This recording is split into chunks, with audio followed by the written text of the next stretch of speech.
তোমার সৃজন মাঝে আসসালামু আলাইকুম মা। আজকে তুমি এত রকম রান্না করছো যে? আজকে কি বাসায় কোনো মেহমান আসছে নাকি? ওয়ালাইকুম আসসালাম।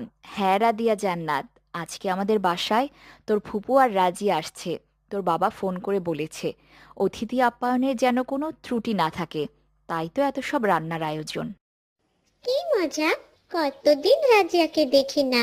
তুমি তো রাজিয়াদের বাসায় আমাকে নিয়েও যাও না। ওরা অনেক গরিব মানুষ, ওদের বাসায় গেলে আমাদের খেতে দিতে পারে না, তাই তো কয়েকটা দিন পর পরই ভালো মন্দ খাওয়ার জন্য এ বাড়িতে চলে আসে। মা, যা দিদি সে নিয়ে আসেন, এভাবে বলা উচিত নয়। এবার রাজিয়া এলে অনেক মজা করব। এখন আমারও পড়াশোনার চাপ কম। হুম, তুই আছিস তোর মজা নিয়ে, আর এদিকে সেই সকাল থেকে রান্না করতে করতে আমি হাঁপিয়ে উঠেছি। উফ, না জানি ওরা এসে কতদিন থাকবেন। কতদিন পর ফুপু আসছে। মা, তুমি কি তাদের আশাতে সন্তুষ্ট না? উফ রাদিয়া, আমাকে বিরক্ত করিস না।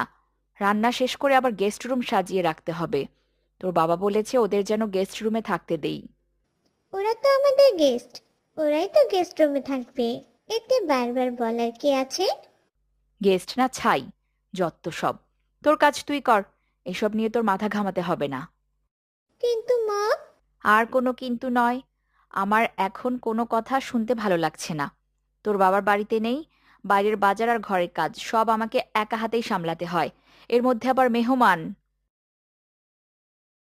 অপরূপ সাজে বাহারি শোভা, পাহাড়ি সারি সারি কাছেরও। আসসালামু আলাইকুম ভাবি, কেমন আছেন? ওয়ালাইকুম আসসালাম।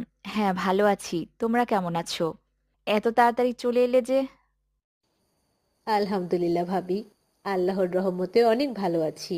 আমাদের আশাতে আপনি কি অসন্তুষ্ট হয়েছেন ভাবি? আসলে রাজিয়ার স্কুল এক সপ্তাহের জন্য বন্ধ দিয়েছে। ও অনেক বায়না করছিল রাদিয়ার সাথে খেলতে আসবে, তাই ভাবলাম। থাক, হইছে হইছে, এত কিছু বলতে হবে না। বুঝতে পেরেছি। তোমরা ভেতরের ঘরে গিয়ে বসো। কাজের মেয়েটাও আজকে 2 দিন হলো আসছে না। সব এক হাতে আমাকেই করতে হচ্ছে। ভাবি, আপনার মনে হয় কষ্ট হয়ে যাচ্ছে। আমি আপনার হাতে হাতে একটু সাহায্য করে দেই। না না, তার কোনো প্রয়োজন নেই। তোমরা ভেতরে ঘরে গিয়ে বসো। আচ্ছা ভাবি, চলো রাজিয়া মা, আমরা ভেতরে গিয়ে বসি। মা, রাদিয়া আপুকে দেখছি না। রাদিয়া আপু কোথায়? আল্লাহ আল্লাহ এই সুবহান। তো আমি এখানে। তোমরা চলে এসেছো। আসসালামু আলাইকুম ফুপুজান, কেমন আছেন? আপনাদের আসতে কোনো অসুবিধা হয়নি তো ফুপু? ওয়ালাইকুম আসসালাম। রাদিয়া মামুনি, তুমি কত বড় হয়ে গেছো! কতদিন পর তোমাকে দেখলাম। ফুপু, আপনারা ভিতরের ঘরে চলুন। অনেকটা পথ এসেছেন, নিশ্চয়ই আপনাদের পানির পিপাসা পেয়েছে। আমি আপনাদের জন্য পানি আনছি। আপু, আমিও তোমার সাথে যাই, তোমাকে একটু সাহায্য করি। না না, তুমি বিশ্রাম নাও। সুবহানাল্লাহ আল্লাহ আল্লাহ সুবহান। রাদিয়া জান্নাত রান্নাঘরে তার মায়ের কাছে গেল। মা, ফুপুদের জন্য একটু পানি নিতে এসেছি। ওরা কি তোর কাছে পানি চেয়েছে? কই না তো। তাহলে তোকে কে বলেছে যে যে ওদেরকে পানি দিতে? এটা তুমি কি বলছো মা? তুমি তো আমাকে শিখিয়েছো যে পানি পান করানোর মতো সব আর কোনো কিছুতে নেই। সেই সকাল থেকে তুই আমাকে বিরক্ত করেই চলেছিস। এখন কি ওদের শুধু পানি দেওয়া যাবে? তুই যা, আমি পানি আর নাস্তা নিয়ে আসছি। ঠিক আছে মা। আমি বুঝতে পারছি না মায়ের কি হলো। মা ওরা আসাতে রাগান্বিত হচ্ছে কেন?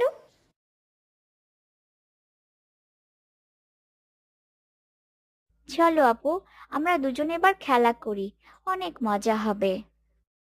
হ্যাঁ চলো, আমি তোমাকে আমার সব খেলনাগুলো দিচ্ছি, যেগুলি দিয়ে তুমি খেলতে পারবে। আমার অনেক খেলনা আছে। মা মেঘমালা আকাশে উড়ে উড়ে যায় কি হয়েছে রাজিয়া, এভাবে কান্না করছো কেন? কেউ কি তোমাকে বকেছে মা? হ্যাঁ মা, মামি আমাকে অনেক বকেছে। মামি বলেছে আমাকে খেলতে দেবে না, রাদি আপু এখন পড়াশোনা করবে। ভর দুপুরে মেয়েটাকে পড়তে বসিয়েছে, কিন্তু কেন? আমার আশাতে ভাবি মনে হয় বিরক্ত বোধ করছেন।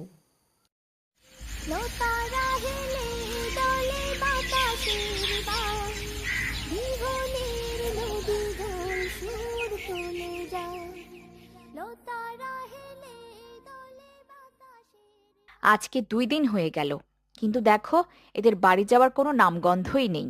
আজকে ডাল আর আলু ভর্তা রান্না করব। ভালো মন্দ খাওয়ালে আর এখান থেকে নড়তেই চাইবে না।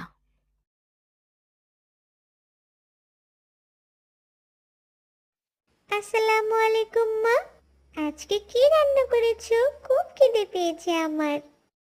ডাল আর আলুর ভর্তা। কি, ডাল রান্না করেছো? কিন্তু ডাল তো তোমার একদম অপছন্দ, আর আমারও ভালো লাগে না। চিন্তা করিস না, ওদেরকে ডাল ভাত ভর্তা দিয়ে খাইয়ে আমরা কালকের বেঁচে যাওয়া মাংস দিয়ে খাবো। সে কি মা, এটা কেন করবে? ওরা আমাদের অতিথি, 2 দিন পর তো ওরা চলে যাবে। ওদের সাথে এমনটা করা আমাদের উচিত হবে না মা। কোনটা উচিত আর কোনটা উচিত নয় সেটা কি তুই আমাকে শেখাবি? আমি ভালো করে জানি ওদের সাথে কেমন আচরণ করতে হবে। জানিস না, রাজিয়ার বাবা মারা গেছেন। এখন যদি ওদের সাথে ভালো ব্যবহার করি তাহলে 2 দিন পর পরেই আমাদের বাসায় চলে আসবে। গরিব মানুষ বলে কথা। তাদের এই সব কথা তখন আড়াল থেকে রাজিয়ার মা শুনে ফেলেন। হে আল্লাহ, গরিব মানুষ বলে আমি কারো বাসায় ঠাঁই পাই না। ভাবি আমার সাথে এমনটা করছে। আমি 2-3 দিন আগেই টের পেয়েছি আমার আর এখানে থাকা উচিত হবে না।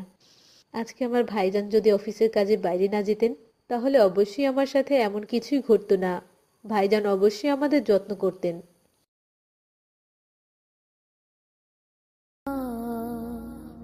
মেঘমালা আকাশে উড়ে উড়ে যায় মা, রাজিয়া, ফুপু ওরা কোথায়? ওরা দুপুরের আগে নিজেদের বাড়িতে চলে গেছেন। বাবা, এখন একটু ভালো লাগছে। সে কি মা, ওরা চলে গেল কেন? ভালোই হয়েছে চলে গেছে। তোর বাবা থাকলে কতই না আদিক্ষেতা দেখাতো। মা, এটা তোমার একদমই করা ঠিক হয়নি। আমার ধারণা তুমি নিশ্চয়ই জানো না মেহমান সম্পর্কে আমাদের প্রিয় নবী সাল্লাল্লাহু আলাইহি সাল্লাম বলেছেন, মেহমান নিয়ামত স্বরূপ, তাই মেহমানেদের কখনোই অসন্তুষ্ট হতে নেই। প্রতিটা বাড়িতে মেহমান রহমত ও বরকত নিয়ে আসে। ওরা আবার মেহমানদের মধ্যে পড়ে নাকি? মেহমান হচ্ছে বড়লোকদের বলা যায়, যারা এলে অনেক আপ্যায়ন করতে ইচ্ছা হয়। মা, বড় লোকেরা তো 3 বেলা খেতে পারে, কিন্তু গরিব মানুষরা, ওরা তো খেতে পারে না। তাই ওদেরকে আমাদের যত্ন করে মেহমানদারি করা উচিত। এতে আল্লাহ রাব্বুল আলামিন আমাদের উপর খুশি হন। এত কিছু কিভাবে জানলি? আমাদের ইসলাম শিক্ষা বইতে এগুলো সব আছে। মেহমান সম্পর্কে সব হাদিস আমাদের ক্লাসে পড়ানো হয়েছে। আর এগুলো সম্পর্কে আমাদের ম্যাম আমাদেরকে সুন্দর করে সবকিছু বুঝিয়ে দিয়েছেন। তার মানে আমি সত্যি ভুল করে ফেলেছি। চল, আমরা তোর ফুপুর বাড়িতে যাই। রিনি ঝিনি এই অসময়ে আবার কে এলো? বাজার তীরে তীর ছোট ঢেউ আসসালামু আলাইকুম। আরে ভাবি, আপনারা আসুন আসুন, ভেতরে আসুন। আমার এই গরিবের বাড়িতে আপনারা এসেছেন। আমি আপনাদের কোথায় বসতে দিই? কি করি? রাজিয়া, তোর মামির জন্য দ্রুত শরবত নিয়ে আয়। আমাকে এভাবে লজ্জা দিচ্ছ কেন? আমার বাড়ি থেকে অপমানিত হয়ে এসেছো, তাই তার প্রতিশোধ এভাবে নিচ্ছ নিশ্চয়ই। তুলে যায় বাঁশব রিনি ঝিনি ছি ছি ভাবি, এসব আপনি কি বলছেন? আপনি আমার বড় ভাইয়ের বউ, সম্পর্কে আমার বড়। তার উপর আবার কত বড় লোক মানুষ, প্রতিশোধ নিতে যাব কেন? আপনি আমার মেহমান, আর মেহমানকে সম্মান করা ওয়াজিব। তাহলে আমি তোমাদেরকে অপমান করে কত বড় গুনাহ করেছি?